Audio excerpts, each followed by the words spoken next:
Muy bien, jóvenes, vamos a empezar ahora un nuevo tema que tiene que ver con los aceros, ¿ya? El acero es un material, un elemento muy importante en la construcción, así que es importante que conozcamos la forma de guardarlo, conozcamos sus características y varias otras cosas que son útiles para el asunto del hormigón armado. Bueno, algo esencial que se hace con el acero es doblarlo. No siempre entran barras completas en los elementos estructurales, sino de que el acero por lo general se dobla en diferentes formas a fin de que pueda cumplir ciertas funciones estructurales. Por ejemplo, se lo puede doblar en forma de rectángulos, en cercos, que se lo conoce como estribos, ¿sí? Los estribos que ustedes han debido ver en vigas y en columnas cumplen una función importante. Los estribos hacen frente al esfuerzo cortante, tanto en columnas como en vigas. En el caso de columnas, también los estribos ocasionan confinamiento, es decir, que retienen el núcleo de masa de hormigón a fin de que la columna pueda trabajar de forma más eficiente a la compresión y también evita un poco el pandeo debido a la compresión. Eso en el caso de las columnas. Pero en el caso de las vigas, por lo general, los estribos en su mayor parte trabajan al esfuerzo cortante.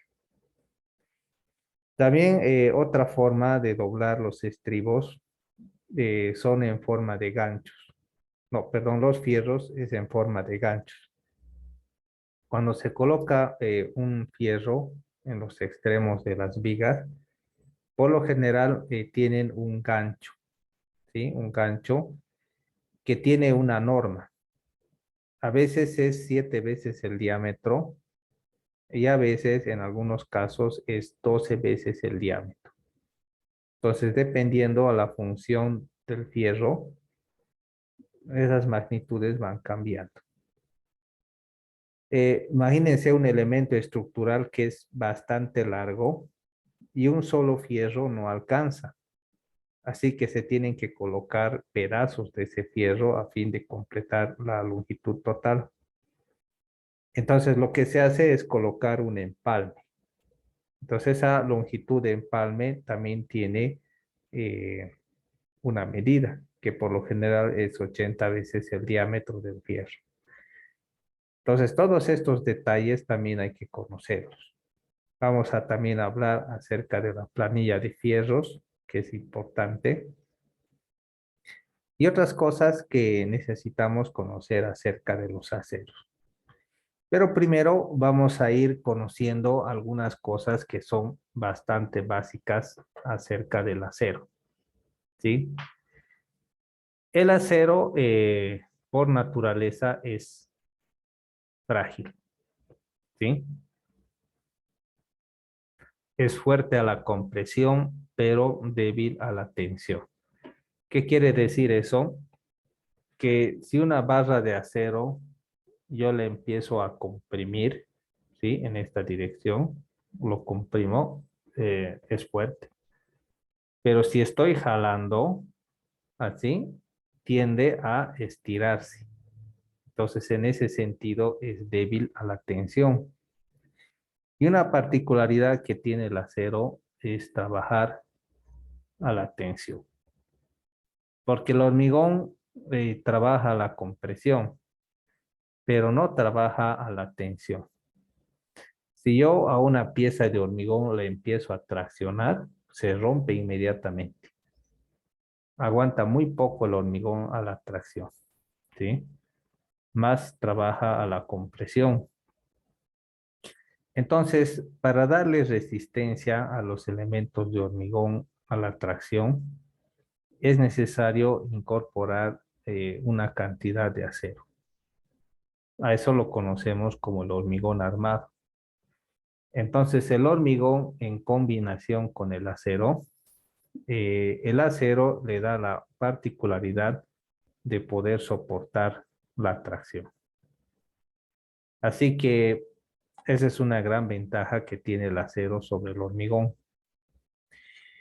Dentro de los esfuerzos en los elementos estructurales, siempre se presenta la tracción.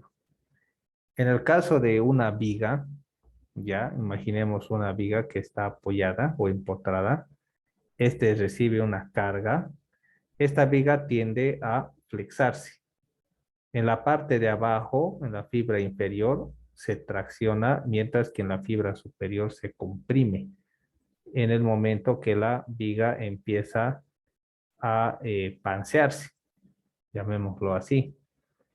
Entonces, esa parte que está siendo sometida a tracción, la fibra inferior, necesita el apoyo del acero para que el hormigón pueda trabajar. Podríamos decir de que el acero le da cierta propiedad elástica al concreto.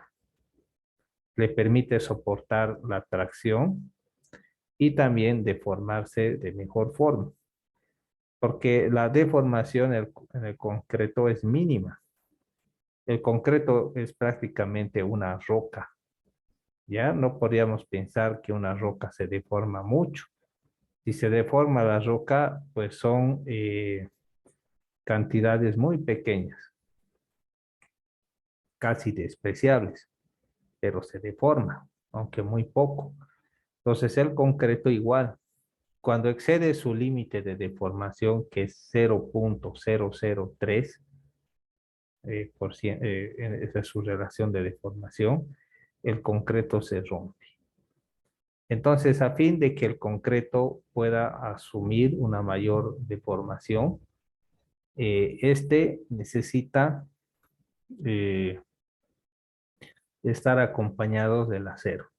Entonces, el acero absorbe las cargas de tensión y el hormigón se encarga de las cargas de compresión. Entonces, de esa forma trabajan juntos y da resistencia a los elementos estructurales. Hablemos acerca de la composición química de los aceros, ¿sí? No es lo mismo decir hierro que acero. Acero es diferente. Ya hierro es una cosa y acero es otra cosa. El acero, por lo general, es una aleación del hierro con otro tipo de minerales. Acá menciona que por lo general la composición química del acero es hierro en su mayor parte, carbono, manganeso, fósforo, azufre y silicio. Entonces, estos componentes se encuentran en diferentes porcentajes en el acero y el hecho de que uno sea mayor que el otro o menor le da algunas particularidades especiales al acero. Por ejemplo, hablemos de un acero que se llama acero al carbono, ya que es el que se utiliza para la construcción. Se llama acero al carbono porque está presente el carbono, ya en mayor cantidad que otros como el manganeso, silicio, fósforo y azufre. Y la cantidad de carbono le da el grado de elasticidad que tiene el acero. Entonces, mientras más carbono tenga, es más duro, pero menos elástico. Pero si no tuviera carbono, el acero sería maleable. Podría ser bastante maleable y no tener eh, rigidez. Entonces, el carbono le añade dureza y rigidez, pero tampoco tendría que tener tanto porque sería muy frágil, como vidrio, ¿no? Bien, hay también los aceros de baja aleación. Fíjense que presenta estas cantidades residuales entre un 3 a 3,5% y la mayoría es hierro, ¿no? Bien. Hay también aceros de alta aleación donde ya tiene un mayor porcentaje, ya no el 3, sino el 10%, y eso le da ciertas particularidades, más duro y resistente a los cambios. Hablemos acerca de los aceros al carbono, ¿no? Aquí menciona que los aceros al carbono comunes y simplemente laminados y sin ningún tratamiento térmico son plenamente satisfactorios y constituyen un porcentaje considerable dentro de los aceros estructurales. Ya los aceros que usamos son los aceros al carbono. Este término laminado es bien importante, ¿ya? Ustedes han debido ver que se venden perfiles, ¿ya? Tienen perfiles en forma de L, en forma de C, en forma de tubo. Hay diferentes formas, perfiles, incluso forma de I, de U y demás, ¿no? Pero estos perfiles, ¿cómo se forman? Cuando se refiere laminados en caliente, significa que cuando están en un estado de temperatura rojo vivo, son formados y son bien rectitos los perfiles. Pero cuando se han formado en frío, laminado en frío, significa que sea de una plancha de acero, se lo ha cortado y se ha empezado a doblar, ¿sí? A doblar los fierros cortados a fin de formar perfiles metálicos. Entonces a eso se lo conoce como perfiles o acero laminado en caliente. Pero laminado en frío se refiere a que está doblado. Y no tiene la misma propiedad, ¿no? Que está doblado. Sus propiedades varían un poco y también su resistencia. Pero es una solución rápida para poder utilizar perfiles metálicos, ¿no? Bien, eh, la corrosión es el principal problema, ¿sí? De los aceros. Y por lo general su resistencia de la fluencia varía entre 400 a 500 megapascales. Sí, exacto. Entonces, los alargamientos del acero están alrededor de un 20%. O sea, hacia que un 20% esto se puede alargar, ¿no? Este término ductilidad es importante. La ductilidad de los aceros garantiza una excelente trabajabilidad en operaciones como el corte y doblado sin que se originen fisuras y otros defectos. Esta palabra dúctil hace entender como flexible. Eh, Hay algunos elementos o materiales donde tú agarras y lo empiezas a hacer así, ¿no? Lo empiezas a hacer así y se rompe eso. Eso significa que no es dúctil, sino es frágil. Pero la ductilidad es una propiedad que tienen los materiales de ser flexibles, pero los que no son dúctil no son flexibles. Ahora, en el caso de los edificios que se calculan, puentes y otras estructuras de hormigón armado, no se quiere que sean elementos estrictamente rígidos o fuertes, sino que tendrían que estas estructuras tener una ligera variación, ¿sí? Una ligera variación eh, en su deformación. porque todo elemento se deforma. Pero si la estructura aprende a deformarse porque le damos ductilidad, entonces la estructura se hace más resistente. Porque una estructura rígida es muy costosa, ¿sí? Todo entra sobredimensionado, más fierro acá, eh, más grueso, algunos elementos y demás.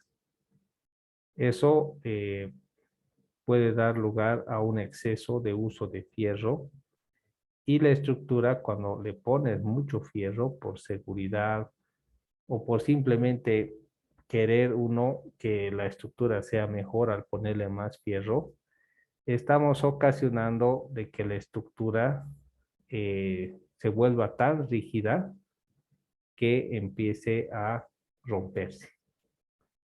O sea que la cantidad de acero que se coloca a una estructura depende del estado de la obra, en qué fase se encuentran, y también ver si no va a ocasionar algún otro tipo de problemas o defectos. Bien, eso con respecto al acero, ¿no? Ahora, miren que la resistencia del acero varía de 400 a 500 megapascales. Ahora los aceros están viniendo de 500 megapascales. Antes venían de 400. La ventaja del de 400 era de que era más maleable, ¿sí? Mientras que el de 500 no es tan maleable, porque tiene mayor contenido de carbón y otros materiales que le hacen ganar resistencia y rigidez, ¿sí? Así que el más común se encuentra el de 500 megapascales, ¿sí? Y también el acero se puede alargar hasta un 20%. Bien, hablemos del límite de fluencia. Cuando un acero se está empezando a jalar, al principio se deforma un poco y si lo sueltas, el acero vuelve a su estado natural, desde que el inicio que ha sido jalado. Ahora, ¿qué pasaría si se tiene una gran fluencia? Pues las estructuras serían más estáticas y podrían soportar fácilmente los esfuerzos de un sismo o las cargas violentas de la acción de algunos eventos, ¿sí? Así que es muy importante que el acero añada fluencia a la estructura, ¿sí? Ahora, el famoso dilema es: ¿realmente perjudica la corrosión del acero? Pues parece que no tanto, ya, porque en la mayoría de las obras, incluso quienes te ven en el acero, ya está en un estado de corrosión, ¿sí? Así que es importante tener en cuenta a fin de que la corrosión no sea un problema. Vamos a ver algunas características de cosas que tiene que cumplir el acero. Hay las barras lisas y las barras corrugadas. Cuando hablamos de las barras lisas, nos estamos refiriendo de que los elementos de acero no tienen ningún diseño, pero las barras corrugadas tienen un diseño corrugado que cuando se adhieren al hormigón, entonces crean trabazón o adherencia. Y eso es muy importante porque le ayuda a trabajar en conjunto el concreto, ¿sí? Después está lo que es el grado de resistencia, ¿sí? Entonces las barras lisas tienen cierta resistencia que las barras corrugadas. Pero al final las barras lisas siempre han sido las más caras, ¿no? Las barras que utilizan para la construcción son barras en caliente y semicaliente. Los laminados en frío y en caliente, ¿no?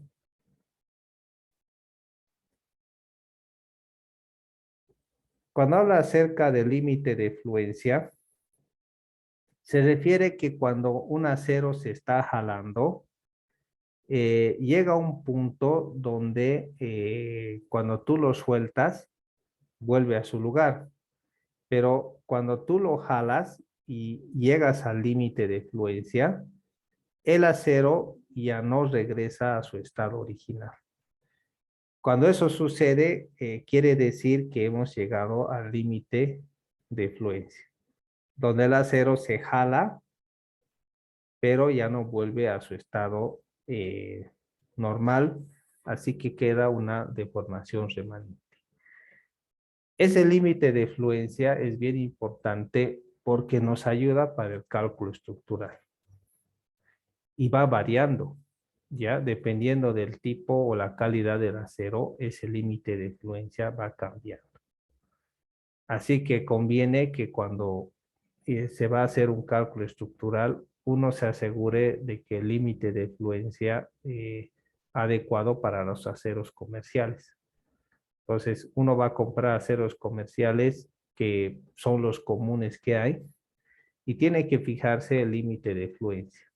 Entonces, si corresponde, entonces se puede hacer el cálculo. Pero lo que no se puede hacer es calcular con un límite de fluencia y comprar otro acero que tenga otro límite de fluencia. Ahí estaríamos introduciendo un error, ¿no? Bien. Entonces, hay algunos aceros lisos que se utilizan para el hormigón armado. Esto lo que se ve acá es un pavimento rígido y se colocan estos fierros que se llaman pasadores. Entonces ayudan a que las losas puedan mantenerse firmes y no cedan ante el exceso de carga de una movilidad o de algo, ¿no? Ahí está la parrilla. Estos son los pasadores y aquí están los otros fierros que entran a la losa.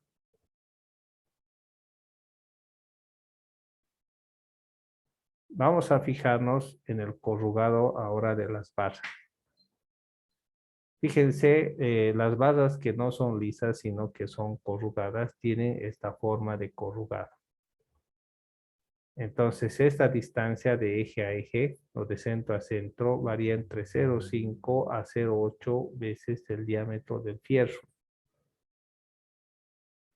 Entonces, tiene una nervadura longitudinal y una transversal. Cuando se adhiere al hormigón, esta nervadura hace trabazón con las piezas, con la pieza de hormigón y ocasiona una mayor resistencia. Entonces, esa sería la función básica del hormigón, adherirse al acero a fin de que el hormigón pueda ser más dúctil y pueda resistir más la deformación. Cuando ustedes se fijen las barras, hay un signo del fabricante. Ahora por lo general se maneja el fierro belgo y el fierro peruano, ¿no? No sé qué se llamará fierro peruano. Luego viene el diámetro, que aquí en Bolivia está en centímetros, ¿ya? 12 centímetros, media pulgada más o menos. Y esto es el grado de resistencia, 60K6. Bien.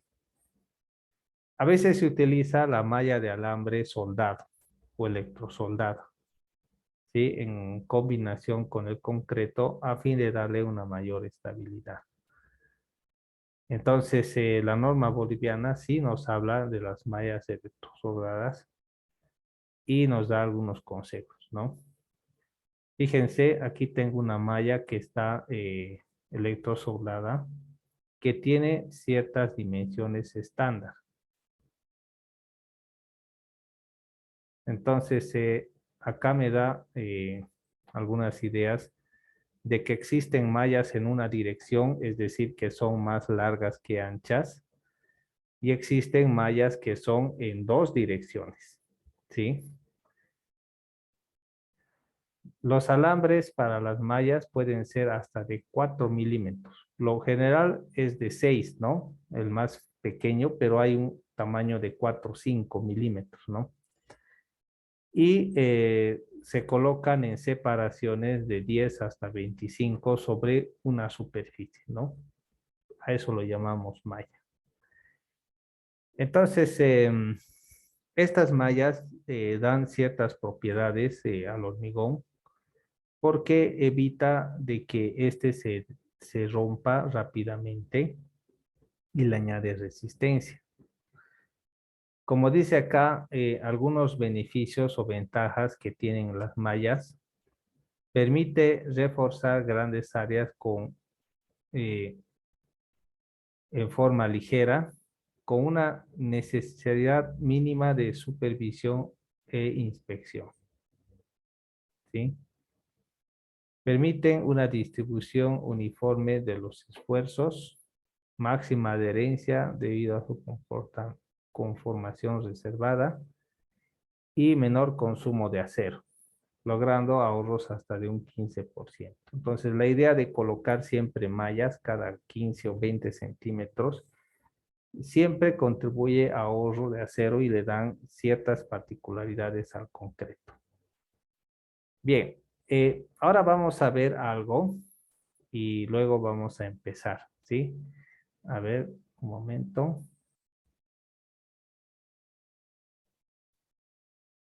Voy a ponerlo en pantalla.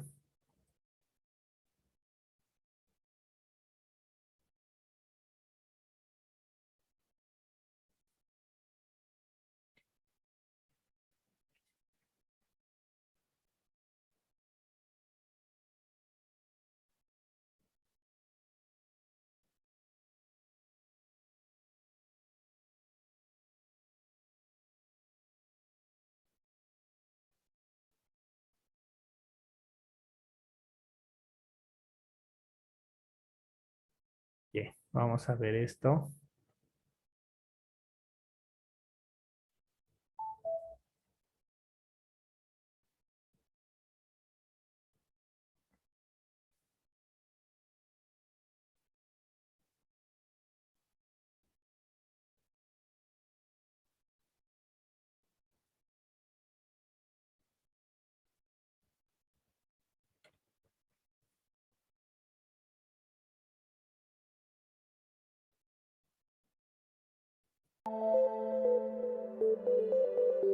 El acero nace de la fusión del hierro, contenido en diferentes cargas metálicas, el carbono y ferroaleaciones, los cuales determinan su estructura molecular. Pero este proceso no es tan simple como parece.